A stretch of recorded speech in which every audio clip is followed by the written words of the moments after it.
terjadi ketika makanan berada di dalam mulut dan dicerna oleh organ-organ pencernaan yang spesifik. Makanan yang kita makan dicerna melalui saluran yang spesifik yang dimulai dari rongga mulut dan berakhir di anus. Saluran ini disebut dengan saluran pencernaan. Saluran pencernaan terdiri dari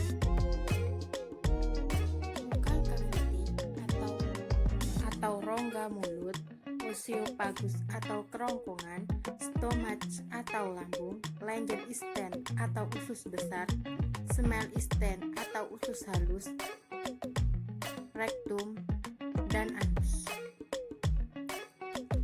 Makanan dapat dicerna dengan baik jika memiliki berbagai macam bagian dari saluran pencernaan. Mencerna makanan menggunakan sekresi dari kelenjar saliva, liver, dan pankreas yang berada di darah, mulut, dan rongga mulut. Proses memakan pada manusia terjadi di mulut. Proses ini disebut dengan mengunyah, yaitu mencerna makanan yang dibutuhkan di dalam mulut dengan sendirinya. Apa yang akan terjadi selama kegiatan tersebut? Makanan yang kita makan secara mekanik di mulut akan menjadi potongan-potongan makanan yang lebih kecil.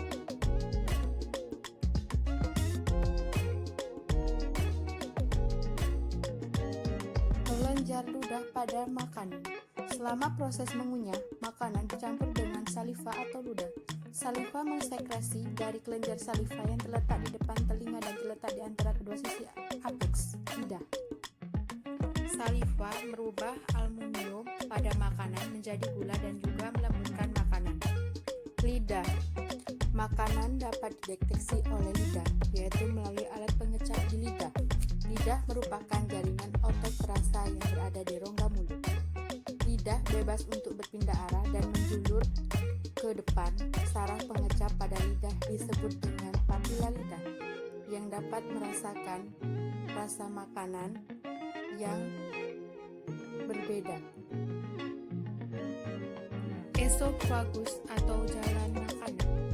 Makanan yang berasal dari mulut ditelan melalui esophagus.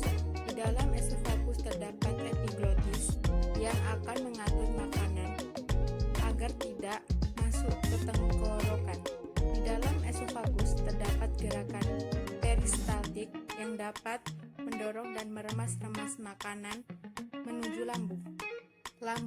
Lambung merupakan kantung berotot yang berisi dinding tebal. Bagian atas lambung dekat hati, lanjutan dari muara lambung disebut kardia. Bagian tengah berbentuk kantung disebut fundus. Bagian bawah di dekat lambung disebut irolus. Di dalam lambung makanan tercerna secara kimiawi.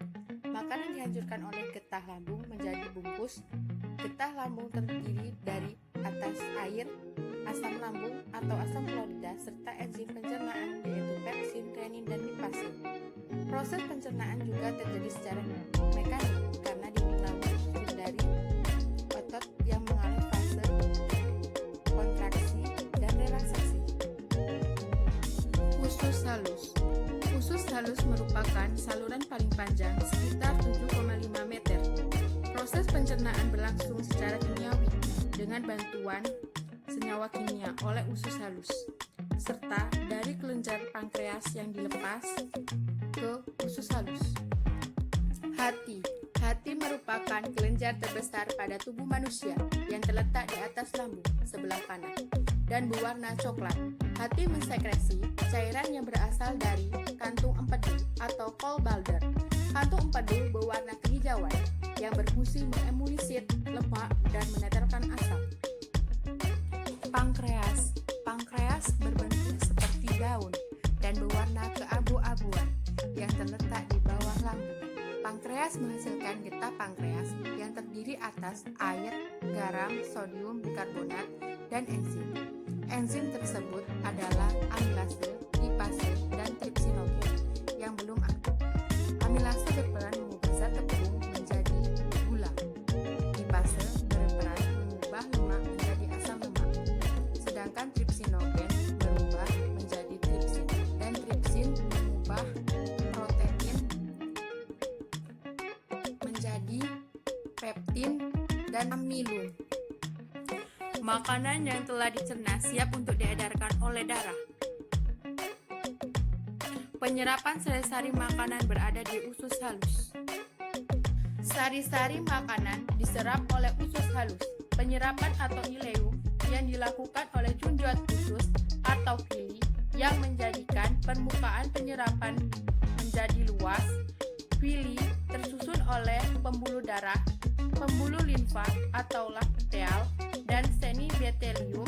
Zat-zat seperti asam amino, glukosa, vitamin, dan mineral diserap oleh pembuluh darah yang berada pada villi, dan darah yang mengandung zat sari-sari makanan diedarkan menuju hati untuk disimpan, dan yang lain-lainnya diedarkan ke seluruh tubuh. Proses ini disebut dengan penyerapan. Makanan yang tidak tercerna dan terserap menuju ke usus besar. Usus besar. Usus besar merupakan persambungan usus halus yang memiliki panjang sekitar 1,5 meter. Fungsi usus besar adalah mengontrol kadar air sisa makanan.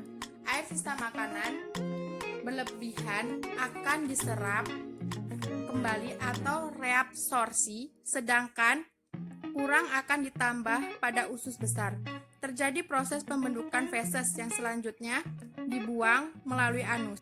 Sebelum dibuang, feses terkumpul dalam rektum yang merupakan bagian akhir dari usus besar.